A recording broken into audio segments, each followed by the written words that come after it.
Hello दोस्तों, मैं अमित कुमार सिंह आपका अमित सिविल सर्विसेज एकेडमी में बहुत बहुत स्वागत करता हूं।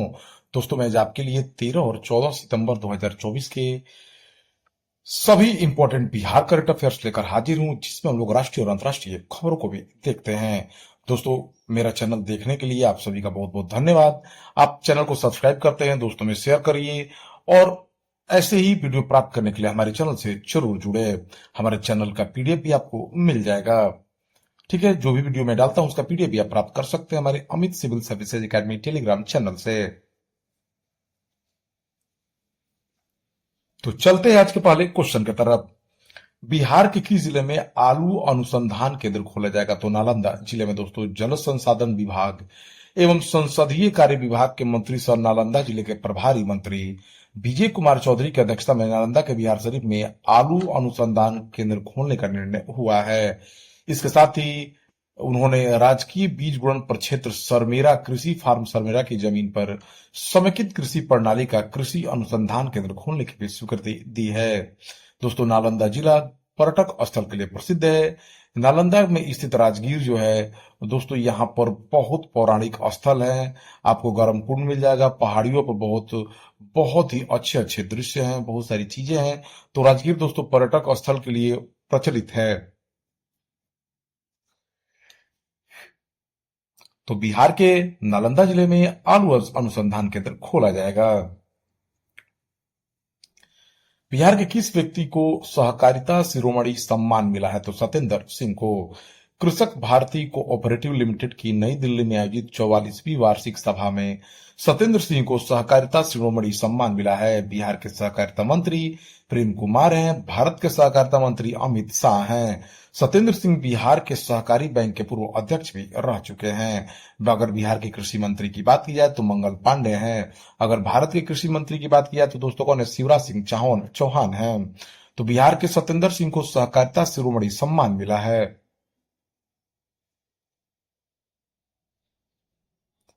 यातायात की जानकारियों को मोबाइल ऐप के माध्यम से देने के लिए बिहार पुलिस ने किसके साथ करार किया है? तो मैप माई इंडिया के साथ। बिहार में अब वेब और मोबाइल आधारित प्लेटफॉर्म के माध्यम से ट्रैफिक प्रबंधन किया जाएगा। गुरुवार को बिहार पुलिस और map my India CEA info system limited के बीच समझौता ज्ञापन पर हस्ताक्षर किया गया। इसके तहत ट्रैफिक प्रबंधन, सड़क सुरक्षा और आपातकालीन सेवाओं से जुड़ी जानकारी सही समय पर लोगों को उपलब्ध कराई जाएगी। बताया गया कि एक स्वदेशी 27 वर्ष पुरानी कंपनी है जिसने राष्ट्रीय स्तर पर डिजिटल मैपिंग डाटा बेस विकसित किया है। बिहार के परिवहन मंत्री शीला कुमारी हैं। यूपी, पंजाब, उत्तराखंड के बाद ऐसा करने वाला बिहार चौथा राज्य बना है। 7 निश्चय के कार्यों को पूरा करने के मामले में जुलाई 2024 में बिहार का कौन सा जिला प्रथम स्थान पर आया? तो दोस्तों अररिया जिला। 7 निश्चय के कार्यों को पूरा करने के मामले में जुलाई 2024 में जुलाई 2024 में बिहार का अररिया जिला प्रथम स्थान पर आया है, जबकि दूसरे स्थान पर बक्सर है। 7 निश्चय योजना पार्ट 1 2015 में शुरू की गई थी। इसके 7 लक्ष्य थे: आर्थिक हल, युवाओं को बल, आरक्षित रोजगार, महिलाओं का अधिकार, हर घर बिजली लगातार, हर घर नल का जल, हर घर तक पक्की गली नलिया, शौचालय निर्माण, घर का सम्मान, अवसर बढ़े, आगे बढ़े। इसकी सफलता को देखते हुए मुख्यमंत्री नीतीश कुमार ने 7 निश्चय पार्ट 2 2020 में भी शुरू किया। युवा शक्ति, इसका लक्ष्य था युवा शक्ति, बिहार की प्रगति, सशक्त महिला, सक्षम महिला, हर खेत तक सिंचाई की पहुंच, स्वच्छ गांव, स्वच्छ शहर, विकसित शहर, सुलभ संपर्कता और सबके लिए स्वास्थ्य व्यवस्था। यही इस पार्ट 2 का लक्ष्य था। तो अररिया जिला जुलाई 2024 में प्रथम स्थान पर आया है 7 निश्चय के कार्यों को पूरा करने के मामले में।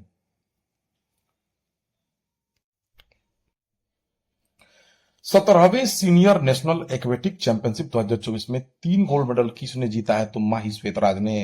राजधानी पटना की रहने वाली माही श्वेतराज ने कर्नाटका के मंगलुरु में चल रहे 17वें सीनियर नेशनल एक्वेटिक चैंपियनशिप में 3 गोल्ड मेडल जीता है। स्विमिंग के 3 अलग अलग विधाओं में माही ने पदक जीता है। इस उपलब्धि से माही नेशनल चैंपियनशिप में बिहार से एक चैंपियनशिप में 3 पदक जीतने वाली पहली मेडलिस्ट बनी है। बिहार राज्य खेल प्राधिकरण के महानिदेशक रविंद्र शंकर ने इस उपलब्धि के लिए माही को बधाई दी है। पटना की माही श्वेतराज ने 50 मीटर बटरफ्लाई में सबसे पहला गोल्ड मेडल जीता। इसके बाद 100 मीटर फ्री स्टाइल स्विमिंग में गोल्ड मेडल जीता, फिर 50 मीटर फ्री स्टाइल स्विमिंग में गोल्ड मेडल जीती। साल 2023 में माही ने थाईलैंड में संपन्न हुए arena Thailand age group swimming championship 2023 में 2 कांस्य पदक अपने नाम किए थे। बिहार के खेल मंत्री सुरेंद्र मेहता हैं। बिहार के ग्रामीण कार्य मंत्री अशोक चौधरी ने बिहार के कितने हजार किलोमीटर ग्रामीण सड़कें बनाने की घोषणा की है, तो 26,000 किलोमीटर। 2025 में होने वाले विधानसभा चुनाव से पहले ग्रामीण इलाकों में बड़े पैमाने पर विकास कार्य कराए जाएंगे। ग्रामीण कार्य मंत्री अशोक चौधरी ने बताया कि प्रदेश के इलाकों में चुनाव से पहले 26,000 किलोमीटर सड़कों के निर्माण और उन्नयन का फैसला लिया गया है। उन्होंने यह भी बताया कि ग्रामीण इलाकों में 1,000 पुल पुलियों का निर्माण भी कराया जाएगा। 7वें नंबर क्वेश्चन की तरफ बढ़ते हैं। बिहार के कितने जिलों में औषधि भंडार केंद्र खोले जाएंगे, तो 27 जिलों में। बिहार के विभिन्न जिलों में स्थित मेडिकल कॉलेज, अस्पतालों और अन्य अस्पतालों को समय पर दवा उपलब्ध हो, इसके लिए 27 जिलों में औषधि भंडार केंद्र खोलने का निर्णय सरकार ने लिया है और बनाया जाएगा इसको। एक औषधि भंडार केंद्र के निर्माण पर 85 लाख रुपए खर्च होंगे। इन औषधि केंद्रों का निर्माण राष्ट्रीय स्वास्थ्य मिशन के तहत 2 वित्तीय वर्ष 2024-25 और 2025-26 के लिए आवंटित राशि से किया जाएगा। अब इस योजना मद में कुल 17 करोड़ रुपए आवंटित हुए हैं। यह औषधि भंडार केंद्र सदर अस्पताल या सिविल सर्जन कार्यालय में बनाने का निर्णय लिया गया है। बिहार के सरकारी अस्पतालों में मरीजों को मुफ्त दवा देने का प्रावधान है। बिहार के स्वास्थ्य मंत्री मंगल पांडे हैं। किस राज्य सरकार ने राज्य की सैन्य सेवाओं में पूर्व अग्निवीरों के लिए 10% आरक्षण को मंजूरी दी है, तो ओडिशा सरकार ने दोस्तों। ओडिशा कैबिनेट ने 12 सितंबर 2024 को राज्य की सैन्य सेवाओं में पूर्व अग्निवीरों के लिए 10% आरक्षण की मंजूरी दे दी है। अग्निवीरों को राज्य की सैन्य सेवाओं में सीधी भर्ती के दौरान ग्रुप सी और डी पदों पर 10% का लाभ मिलेगा। यह आरक्षण उनके सेवानिवृत्त होने के बाद लागू होगा। ओडिशा राज्य की स्थापना 1 अप्रैल 1936 को हुई थी। उड़ीसा दिवस या उत्कल दिवस भी मनाया जाता है। उड़ीसा राज्य प्राचीन समय में कलिंग के नाम से विख्यात था। राज्य आजादी के पहले बंगाल प्रेसिडेंसी का एक हिस्सा था।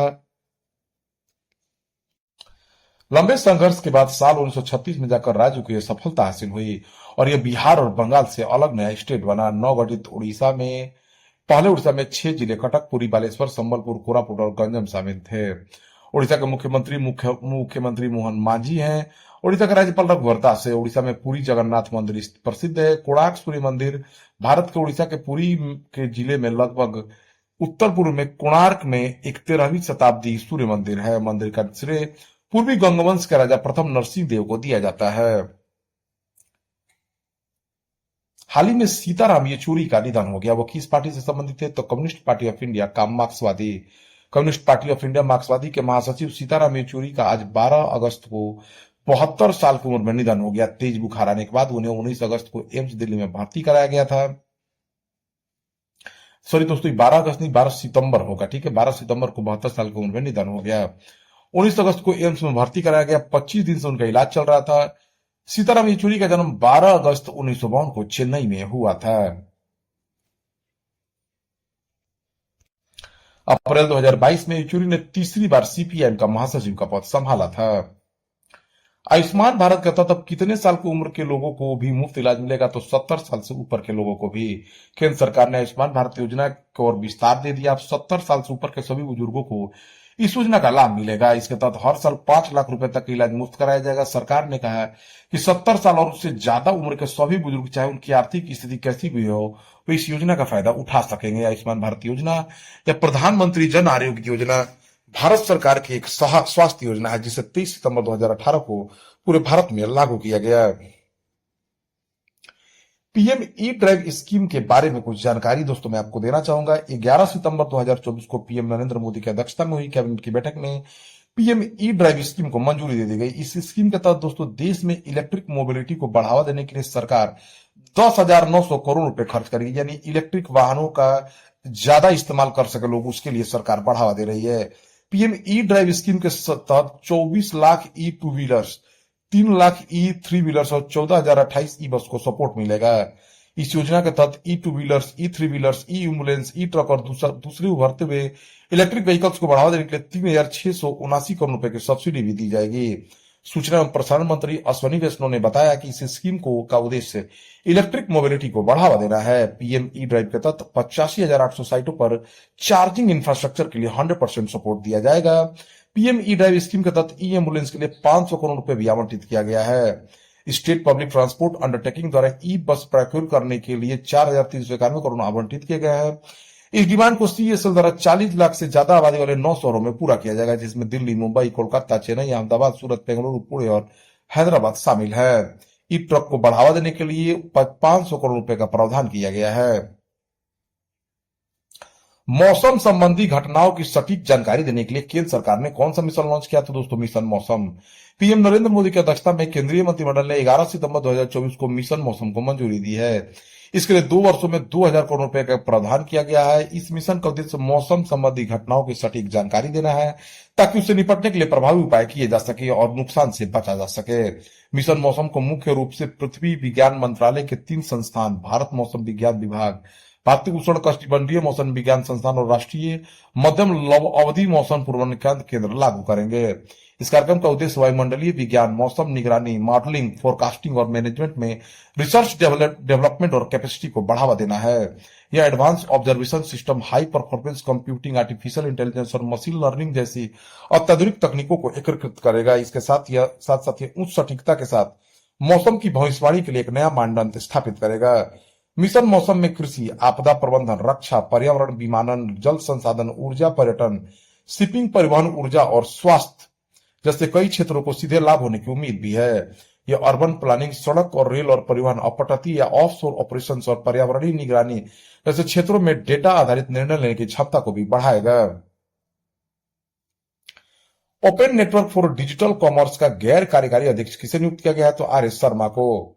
Open network for digital commerce ने 11 सितंबर 2024 को आर.एस. शर्मा को ओएनडीसी के गैर कार्यकारी अध्यक्ष के रूप में चुन लिया है। ओएनडीसी या open network for digital commerce Bharat सरकार द्वारा देश में ऑनलाइन शॉपिंग को बेहतर बनाने के लिए शुरू की गई एक पहल है। इसका उद्देश्य डिजिटल कॉमर्स के अनुभव को अधिक निष्पक्ष, अधिक सुविधाजनक और अभिनव बनाना है। शर्मा पहले भारतीय विशिष्ट पूर्वाचार प्राधिकरण के महानिदेशक और मिशन निदेशक भी रह चुके हैं। भारत सरकार ने पोर्ट ब्लेयर का नाम बदलकर दोस्तों श्री विजयपुरम कर दिया है। ठीक है, भारत सरकार ने 13 अगस्त केंद्र शासित प्रदेश अंडमान एवं निकोबार आइलैंड की राजधानी पोर्ट ब्लेयर का नाम बदलकर श्री विजयपुरम कर दिया है। गृह मंत्री अमित शाह ने इसकी जानकारी सोशल मीडिया एक्स के माध्यम से दी है।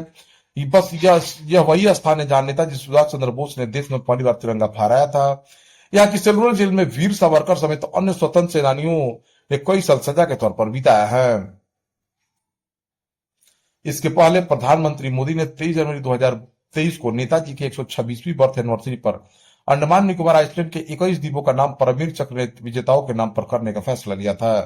28 दिसंबर 2018 में अंडमान निकोबार के हैवलक द्वीप, नील द्वीप और रॉस द्वीप के नाम बदले थे। हैवलक द्वीप को स्वराज द्वीप, नील द्वीप को शहीद द्वीप और रॉस द्वीप को नेताजी सुभाष चंद्र बोस द्वीप नाम दिया गया है। अखिल भारतीय राजभाषा सम्मेलन 2024 का आयोजन कहाँ किया जाएगा? तो नई दिल्ली में। इस मौके पर गृह मंत्री अमित शाह हीरक जयंती विशेष संस्करण का उद्घाटन करेंगे। कार्यक्रम के दौरान गृह मंत्रालय के राजभाषा विभाग के तहत भारतीय भाषा प्रभाग का भी उद्घाटन किया जाएगा। संयुक्त सैन्य अभ्यास अल नजाह भारत और किस देश के बीच आयोजित किया जाएगा? तो दोस्तों, ओमान के बीच। भारतीय सेना की टुकड़ी ओमान के सल्लाह में भारत ओमान संयुक्त सैन्य अभ्यास अल नजाह के 5वें संस्करण में भाग लेने के लिए रवाना हो गई है। रक्षा मंत्रालय के अनुसार इस टुकड़ी में 60 सैनिक शामिल हैं। इसका प्रतिनिधित्व मैकेनाइज्ड इन्फेंट्री रेजिमेंट के एक बटालियन द्वारा किया जाता है। अभ्यास अल नजाह साल 2015 से भारत और ओमान के बीच बारी बारी से द्विवार्षिक रूप से आयोजित किया जाता है। किस केंद्रीय मंत्री ने विशेष स्वच्छता अभियान 4.0 से जुड़े एक वेब पोर्टल को लॉन्च किया? तो डॉक्टर जितेंद्र सिंह ने।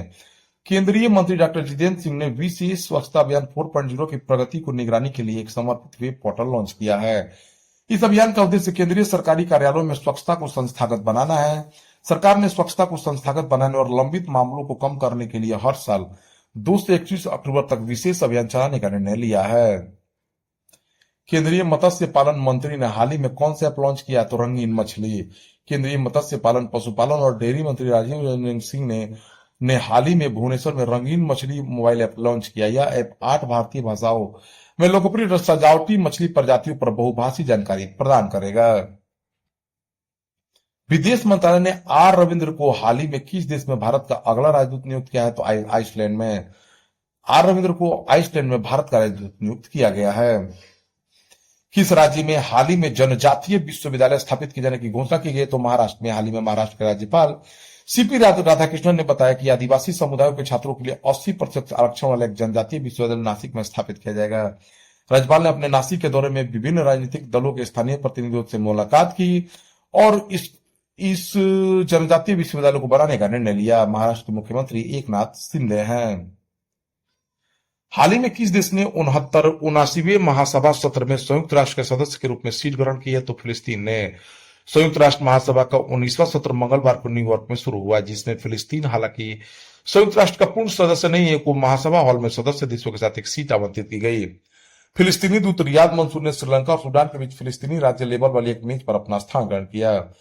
वर्तमान में संयुक्त राष्ट्र के 193 सदस्य देश हैं। संयुक्त राष्ट्र के प्रत्येक सदस्य देश के पास महासभा में एक सीट है। संयुक्त राष्ट्र के अध्यक्ष एंटोनियो गुटेरस हैं।